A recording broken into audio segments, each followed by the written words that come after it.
ہم ہے جامع تیرا، قرآن امام ہے تیرا، منبر تیرا عرش بری۔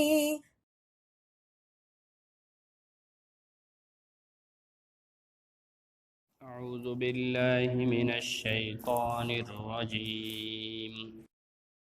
بسم اللہ الرحمن الرحیم، الف لام میم، ذالک الکتاب لا ریب فیہ ھدی للمتقین الذين يؤمنون بالغيب ويقيمون الصلاة ومما رزقناهم ينفقون والذين يؤمنون بما أنزل إليك وما أنزل من قبلك وبالآخرة هم يوقنون أولئك على هدى من ربهم وأولئك هم المفلحون صدق اللہ العظیم۔ سورہ بقرہ کی ابتدائی 5 آیتیں تلاوت کی گئی۔ گزشتہ ہفتے سورہ بقرہ کے نام رکھنے کی وجہ اور الف لام میم جو حروف مقطعات ہیں اس پر تفصیلی بات کی گئی۔ بات چل رہی تھی ھدی للمتقین کہ یہ قرآن کریم ہدایت نامہ ہے متقیوں کے لیے۔ سورہ آل عمران کی آیت نمبر 4 میں ھدی للناس کے بھی الفاظ آئے ہیں کہ یہ پوری انسانیت کے لیے ہدایت نامہ ہے۔ مفسرین نے یہ لکھا کہ جس طرح سورج طلوع ہوتا ہے پوری دنیا کے لیے، اس کی روشنی عام ہوتی ہے، لیکن اس کی روشنی سے فائدہ وہی اٹھا سکتا ہے جو بینا ہو، جو دیکھنے والا ہو، وہی اس سے فائدہ اٹھا سکتا ہے، نابینا اس سے فائدہ نہیں اٹھا سکتا۔ اسی طرح بارش بنجر زمین پر چاہے جتنی برس جائے، زمین کو اس سے کوئی فائدہ نہیں ہو سکتا،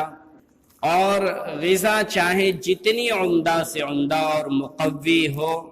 لیکن کوئی ہیضے کا مریض ہو یا کوئی دوسری بیماری ہو تو وہ غذا سے اس کو فائدہ نہیں بلکہ نقصان ہوگا۔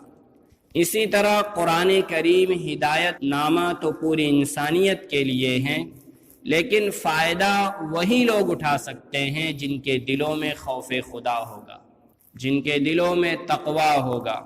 جن کو حق کی تلاش ہوگی، جن کا ضمیر زندہ ہوگا، وہی لوگ اس سے فائدہ اٹھا سکتے ہیں۔ اسی لیے فرمایا ھدی للمتقین، یہ متقیوں کے لیے ہدایت ہے۔ آگے متقیوں کی 6 علامتیں بتائی گئی، ان کی پہچان بتائی گئی ہے کہ متقی کس کو کہتے ہیں، ان کی صفات کیا ہے، ان کی علامتیں کیا ہیں، ان کی پہچان کیا ہے۔ تو سب سے پہلی صفت بیان کی گئی الذین یؤمنون بالغیب، کہ وہ غیب پر ایمان رکھتے ہیں، عالم غیب پر وہ ایمان رکھتے ہیں۔ عالم غیب یہ ایمان کی روح اور دین کا مغز ہے۔ غیب کہتے ہی ہے ایسی باتیں جو عقل سے ماورا ہو، جو عقل کے اندر آنے والی نہیں، جو محسوسات سے ماورا ہو، جس کو محسوس نہیں کیا جا سکتا، ایسی چیزوں کو غیب کہتے ہیں۔ جن کا علم انبیاء علیہم السلام کے واسطے سے ملتا ہے، جس کو محسوس نہیں کیا جا سکتا، عقل کے دائرے میں وہ چیز نہیں آ سکتی، انبیاء علیہم السلام ہی اس کے بارے میں بتلاتے ہیں، اس کو غیب کہتے ہیں۔ جیسے حشر نشر کے حالات، جنت دوزخ کے حالات، مرنے کے بعد کے حالات، جنت کی نعمتیں اور جہنم کے عذابات، یہ ایسی چیزیں ہیں جو نبیوں نے بتلائی ہیں، اور اس پر ایمان رکھنا ضروری ہے، چاہے اس کو سمجھ میں آئے یا نہ آئے۔ عالم غیب کا عقیدہ یہ ہمارے دین و ایمان کی بنیاد ہے، اس کے بغیر کوئی ایمان والا ہو ہی نہیں سکتا۔ تو متقیوں کی سب سے پہلی صفت ہے الذین یؤمنون بالغیب، کہ نبیوں کی بتائی ہوئی باتوں پر وہ ایمان رکھتے ہیں، وہ یقین رکھتے ہیں۔ جیسے ہم خود پڑھتے ہیں آمنت باللہ، کہ میں ایمان لایا اللہ پر، وملائکتہ، اس کے فرشتوں پر، وکتبہ، اور اس کی تمام آسمانی کتابوں پر، ورسلہ، اور اس کے تمام رسولوں پر، والیوم الآخر، اور قیامت کے دن پر ہم ایمان رکھتے ہیں، والقدر خیرہ وشرہ من اللہ تعالی، اور تقدیر چاہے اچھی ہو یا بری ہو اللہ تعالیٰ کی طرف سے ہوتی ہے، والبعث بعد الموت، اور موت کے بعد دوبارہ اٹھائے جانے پر ہم ایمان رکھتے ہیں۔ یہ سب غیب، اس میں ایمان بالغیب کی بات کہی گئی کہ موت کے بعد اٹھایا جانا، حشر نشر، حساب و کتاب، اللہ کے حضور میں حاضر ہونا،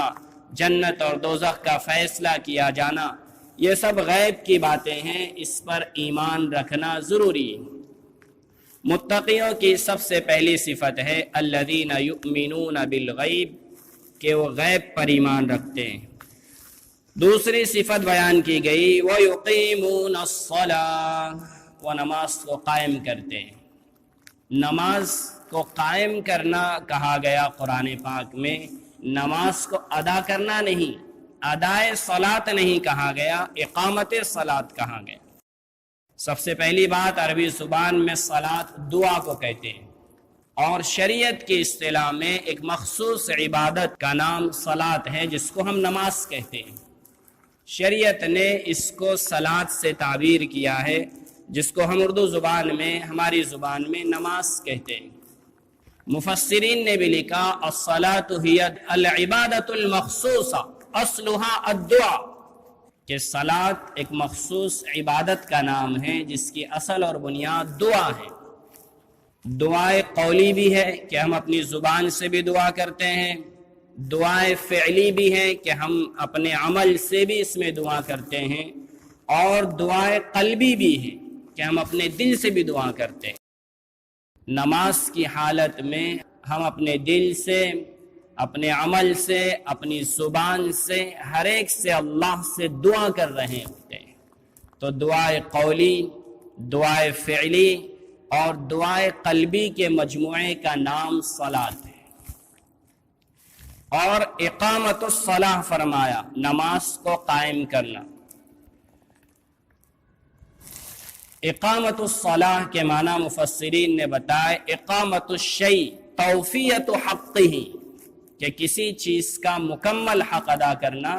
یہ اس کو قائم کرنا ہے۔ نماز پڑھنا نہیں کہا گیا قرآن میں کہیں پر، نماز قائم کرنا کہا گیا، یعنی کسی چیز کا مکمل حق ادا کرنا، اس کو کہتے ہیں کہ اس چیز کو قائم کیا گیا۔ تو نماز کو قائم کرنے کا مطلب یہ ہے کہ ہم اپنے ظاہر اور باطن ہر اعتبار سے اللہ کے سامنے کھڑے ہو کر اس کا حق ادا کریں گے تو ہم نماز کے قائم کرنے والے ہوں گے۔ ورنہ ایک رسمی نمازیں جو پڑھی جا رہی ہیں، اس کو نماز پڑھنا تو کہا جا سکتا ہے، جس میں ہمارا دل و دماغ حاضر نہیں، ذہن حاضر نہیں، اور نماز کے فرائض، اس کے شرائط کی رعایت نہیں، ایسی نمازیں نماز پڑھنا تو کہا جا سکتا ہے، لیکن نماز قائم کرنا اس کو نہیں کہا جا سکتا۔ اور ایک چیز یہاں پر ملحوظ رہے کہ بعض لوگوں نے، بلکہ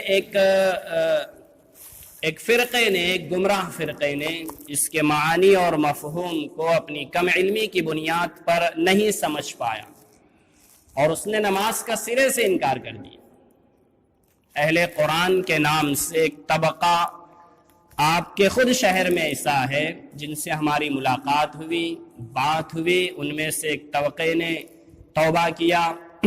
تجدید ایمان کیا کہ انہوں نے نماز کے مفہوم کو نہیں سمجھا، بلکہ اقامت صلاۃ کو انہوں نے نہیں سمجھا۔ جب ان سے بات ہوئی تو انہوں نے کہا کہ اللہ نے نماز پڑھنے کا حکم کہیں پر نہیں دیا، نماز ادا کرنے کا حکم کہیں پر نہیں دیا، بلکہ نماز کو قائم کرنے کا حکم دیا۔ اور نماز قائم کرنا ایسا نہیں ہے، نماز کا مطلب ہے دعا، دعا کو قائم کرو، لوگوں کی خدمت کرو اور ان کے مصیبتوں میں ساتھ دو، ان کی مدد کرو. یہ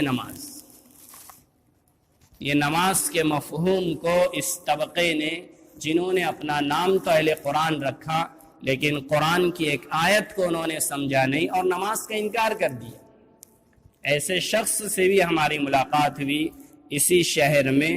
جو تہجد گزار تھا، اشراق کا پابند تھا، لیکن جب اس آیت کو غلط سمجھا تو نمازوں کا چھوڑنے والا بن گیا.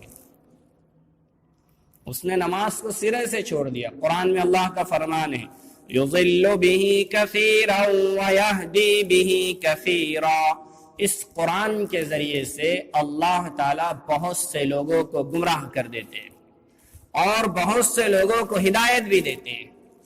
یقیناً قرآن بہت آسان ہے. اللہ خود فرما رہے وَلَقَدْ يَسَّرْنَا الْقُرْآنَ لِلذِّكْرِ فَهَلْ مِن مُدَّكِرٍ،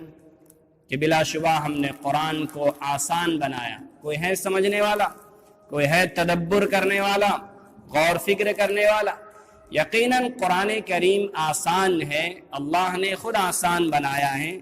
لیکن اس کا یہ مطلب بالکل بھی نہیں ہے کہ اپنی جہالت کی بنیاد پر اور عربی سے ناواقفیت کی بنیاد پر ہم اس کو سمجھ لیں گے خود سے. صرف اس کا ترجمہ پڑھ لینے سے یا کوئی انگریزی یا ہندی زبان میں اس کے مفہوم کو پڑھ لینے سے ہم قرآن کی تفسیر کو سمجھ جائے، ایسا نہیں ہو سکتا. یقیناً آسان ہے، لیکن دنیا کے ہر کام کو جیسے سیکھنا اور محنت کرنا پڑتا ہے، اس کو بھی محنت کر کے جب سیکھیں گے تو یقیناً آسان بھی نظر آئے گا اور ایک بحر زخار بھی نظر آئے گا علم کا، کہ اس کے اندر جتنا غوطہ آپ لگائیں گے لال و گوہر اور علم کے خزانے اس سے نکلیں گے. بہرحال یہ ایک ضمنی بات ہوئی کہ اقامت صلاۃ کو سمجھنا بھی ضروری ہے کہ نماز کو قائم کرنا یہ ہے کہ اس کا حق ادا کرنا، ایسے حق ادا کرنا کہ ہم جسمانی اور روحانی طور پر اللہ کے سامنے کھڑے ہیں، ہماری زبان بھی ذکر کر رہی ہے، دل بھی ذکر کر رہا ہے، ہمارا جسم بھی تواضع اور انکساری کے ساتھ جھکا ہوا ہے. جب ہر چیز اپنی جگہ پر صحیح ہوگی تو ہم اقامت صلاۃ کرنے والے ہوں گے، نماز کے قائم کرنے والے ہم کہلائیں گے. تیسری صفت متقیوں کی بیان فرمائی وَمِمَّا رَزَقْنَاهُمْ يُنْفِقُونَ، کہ ہم نے جو رزق ان کو دیا ہے اس میں سے وہ خرچ کرتے ہیں. رزق عربی زبان میں بہت وسیع لفظ، عام طور سے جو رزق ملتا ہے مال کی شکل میں، غذا کی شکل میں، اسی کو رزق کہا جاتا ہے، لیکن عربی زبان میں یہ لفظ بہت وسیع کشادہ ہے، بہت پھیلا ہوا ہے. اس لفظ کے کئی معنی ہیں، کئی میننگ اس کے ہیں. اس ایک حدیث میں لعل اللہ یرزقنی الشہادہ، اے اللہ مجھے شہادت کا رزق عطا فرما، یعنی شہادت عطا فرما. اولاد کے ملنے کے لیے بھی رزق کا لفظ آیا، اولاد کے عطا ہونے پر، ملنے پر. بہرحال رزق کے اندر ہر نعمت آ جاتی ہے. اللہ نے جتنی نعمتیں ہم کو عطا فرمائی، جسم ہے، اولاد ہے، بیوی بچے ہیں، خاندان ہے، پڑوسی ہے، والدین ہیں، مال ہے، ہماری صحت ہے، تمام چیزیں جتنی نعمتیں ہیں سب رزق کے اندر آ جاتی ہیں. اور اس کا خرچ کرنا یعنی اس کو صحیح استعمال کرنا اللہ کے حکم کے مطابق. یعنی وَمِمَّا رَزَقْنَاهُمْ يُنْفِقُونَ کا ایک مطلب تو یہ ہے کہ جو رزق ہم نے دیا اس کو خرچ کرتے ہیں، یعنی جو مال اللہ نے دیا اس مال کو اللہ کے راستے میں لگاتے ہیں، اس مال کی زکوٰۃ ادا کرتے ہیں، اس مال کا حق ادا کرتے ہیں. یہ ایک عام مفہوم ہے، لیکن تمام مفسرین نے اس کے وسیع معنی ذکر کیے کہ اللہ کی ہر نعمت کا صحیح استعمال کرنا یہ مراد ہے. جو بھی نعمت اللہ نے عطا فرمائی، حدیث شریف میں امام ترمذی اور ابن حبان نے روایت کیا کہ لا تزول قدم عبد یوم القیامہ حتی یسأل عن اربع، کہ قیامت کے دن بندے کے قدم جگہ سے نہیں ہل سکتے یہاں تک کہ 4 چیزوں کے بارے میں اس سے پوچھ نہ لیا جائے۔ 4 چیزوں کے بارے میں اللہ تعالیٰ سوال کریں گے، جب تک اس کا جواب نہیں دے گا بندہ جگہ سے ہل نہیں سکتا۔ ان 4 چیزوں کی وضاحت حدیث شریف میں اللہ کے نبی صلی اللہ علیہ وسلم نے بیان فرمائی، عن عمرہ فیما افنا، کہ ہم نے عمر عطا کی تھی کہاں فنا کی۔ 60 سال، 65 سال، 70 سال، جو بھی عمر ہے اس سے کم یا زیادہ، ہم نے اتنی عمر تم کو دی تھی، اس کو کہاں فنا کر کے آئے، کہاں لگا کر آئے، کیسے کاموں میں عمر لگائے۔ وعن جسدہ فیما ابلا، اور ہم نے اتنا اچھا جسم دیا تھا تم کو، کہاں بوسیدہ کیا، اس کہاں لگایا، یہ ہاتھ عطا کیے تھے، اس کو کیسی جگہ پر استعمال کیا، صحیح جگہ پر یا غلط جگہ پر، کسی کی مدد کرنے کے لیے یا کسی پر ظلم کرنے کے لیے اس کا استعمال کیا۔ آنکھ کی نعمت سے تم کو سرفراز کیا تھا،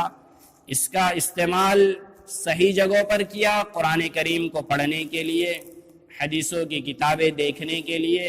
اور علم دین کے حصول کے لیے،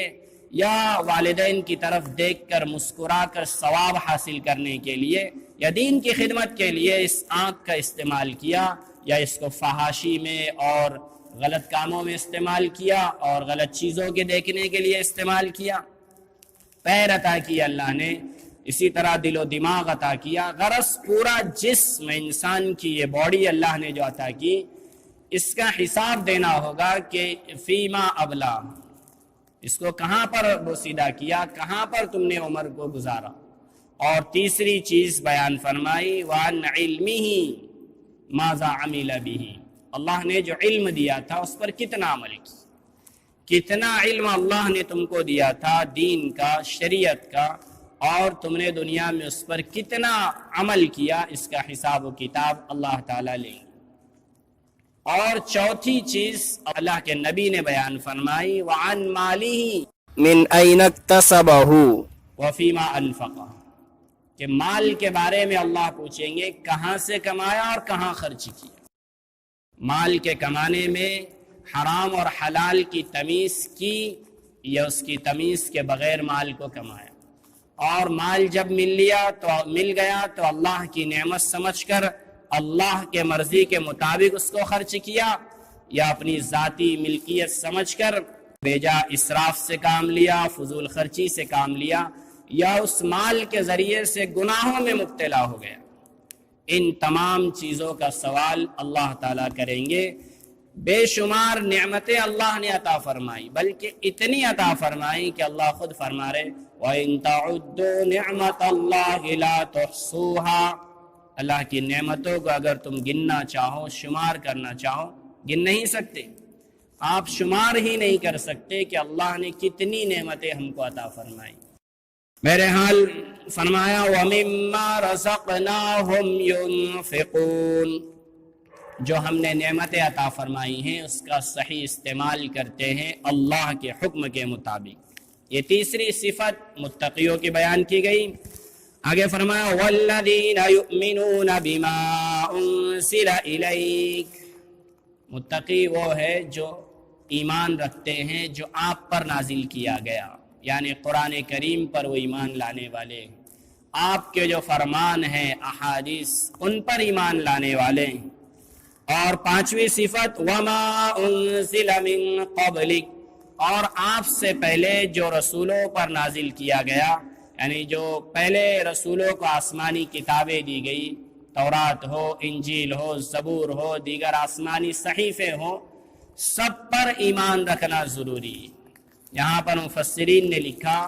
کہ اللہ کے نبی کو جو شریعت دی گئی، جو کتاب دی گئی، جو احکام دیے گئے، اس پر تفصیلی ایمان ضروری ہے، یعنی ایک ایک چیز کو مان لینا ضروری ہے۔ اور دیگر انبیاء علیہم السلام کو جو احکامات ملے، جو کتابیں ملی، جو شریعت ملی،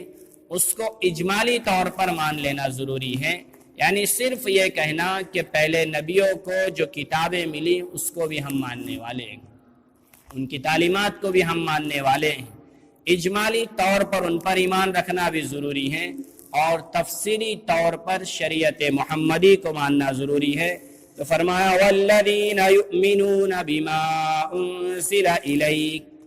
کہ آپ پر جو نازل کیا گیا وہ لوگ اس پر بھی ایمان رکھتے ہیں، وما انزل من قبلک، اور آپ سے پہلے رسولوں پر جو نازل کیا گیا اس کو بھی وہ مانتے ہیں، وبالآخرۃ ہم یوقنون، اور آخرت پر وہ یقین رکھتے ہیں۔ یقین کہتے ہیں اقرار باللسان، تصدیق بالقلب، اعمال بالجوارح، اس کا نام ایمان و یقین، کہ زبان سے اقرار بھی کرنا، اقرار باللسان، زبان سے اقرار کرنا، اور تصدیق بالقلب، جو ہم زبان سے کہہ رہے ہیں اس کا ہمارا دل اس بات کی تصدیق بھی کرتا ہو، ہمارا دل بھی اندر سے کہتا ہو کہ یہ بات سچ ہے، اس بات کو ہم مانتے ہیں۔ اور جب زبان اور دل سے ہم اقرار اور اعتراف کر رہے ہیں تو اعمال بالجوارح، ہمارے جسم سے نکلنے والے اعمال بھی اس کی شہادت دیتے ہو۔ ایسا نہیں ہونا چاہیے کہ ہم زبان سے تو ایمان والے ہوں اور جسم سے نکلنے والے اعمال غیروں کے طریقے پر ہوں، مطلب دل نے ہماری اس کی تصدیق نہیں کیا۔ کلمہ پڑھ لینا اگر اتنا آسان ہوتا تو مشرکین مکہ سب پڑھ لیتے تھے، ان کو معلوم تھا کہ جب زبان سے اس کلمے کو پڑھنا ہوگا تو دل سے تصدیق کرنی پڑے گی، اور دل سے جب تصدیق کر لیں گے تو پھر عمل بھی اسی کے مطابق کرنا پڑے گا۔ تو بہرحال یقین کے معنی اور ایمان کے معنی ہی یہ ہے کہ ہم زبان سے اقرار بھی کریں، دل سے اس بات کی تصدیق بھی کریں، اور ہمارے جسم سے نکلنے والے اعمال، ہمارا ہاتھ صحیح کام کرے، پیر صحیح سمت پر چلے، دل و دماغ صحیح سوچے، آنکھ صحیح جگہ پر آنکھ کا استعمال ہو جائے، زبان سے کسی کی غیبت اور کسی کی دل آزاری نہ ہو، کسی کے خلاف بات نہ ہو۔ بہرحال یہ اعمال بالجوارح۔ تو متقیوں کی آخری صفت بیان کی گئی، وبالآخرۃ ہم یوقنون، وہ آخرت پر یقین رکھتے ہیں، بلکہ آخرت کو مقدم کیا گیا عربی زبان کی ترتیب کے اعتبار سے، یوقنون بالآخرہ نہیں کہا گیا، آخرت کو مقدم کیا گیا تاکید کے لیے، اور ہم لایا گیا حسر کے لیے، یعنی مزید تاکید کے لیے، کہ گویا کہ متقی ایسے ہیں کہ ان کا یقین ہی آخرت پر ہے، دنیا کی تمام چیزوں سے زیادہ ان کا یقین آخرت پر ہوتا ہے، کہ آخرت میں حساب و کتاب دینا ہے، تمام چیزوں کے بارے میں اللہ تعالیٰ پوچھیں گے، اس کے متعلق جواب دینا ہے۔ یہ 6 صفات اللہ رب العزت نے بیان فرمائی کہ وہ غیب پر ایمان رکھتے ہیں، نمازوں کو قائم کرتے ہیں، اللہ کی نعمتوں کا صحیح استعمال کرتے ہیں، دین محمدی پر ایمان لاتے ہیں، سابقہ انبیاء کی تعلیمات پر بھی ایمان لاتے ہیں، اور آخرت پر پورا یقین وہ رکھتے ہیں۔ اتنی 6 صفات بیان کرنے کے بعد فرمایا اولئک علی ھدی من ربہم، یہی لوگ ہیں جو اپنے رب کی جانب سے ہدایت پر ہے، راہ راست پر ہے۔ سورہ فاتحہ میں ہم نے دعا کی تھی اہدنا الصراط المستقیم، اے اللہ ہم کو صراط مستقیم پر چلا۔ اللہ نے بتلا دیا کہ صراط مستقیم پر یہ طبقہ چل رہا ہے جن کے اندر یہ صفات پائی جائیں گی، 6 صفات، سمجھ لو یہی لوگ ہدایت پر ہیں۔ وَأُولَئِكَ هُمُ الْمُفْلِحُونَ، اور یہی لوگ دنیا اور آخرت میں کامیاب ہیں۔ فلاح کا لفظ آیا اس میں مفلحون میں، عربی زبان میں فلاح کا لفظ ایسا ہے کہ دنیا کی کوئی زبان میں اس کا ترجمہ نہیں کیا جا سکتا، اس کے میننگ اور مفہوم بتایا ہی نہیں جا سکتا۔ فلاح کا لفظ اتنا جامع ہے، مفسرین نے لکھا کہ جامعیت خیر کے لیے دنیا اور آخرت کی تمام بھلائیوں کو جب کسی کو مل جائے تو اس کو مفلح کہا جاتا ہے، کامیاب،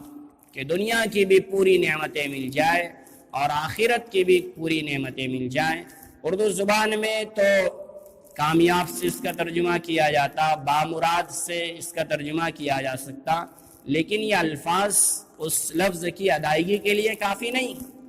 اس کا ترجمہ نہیں کر سکتے، ترجمانی تو ہو سکتی ہیں لیکن قرآن کریم کا کسی زبان میں ترجمہ ممکن ہی نہیں۔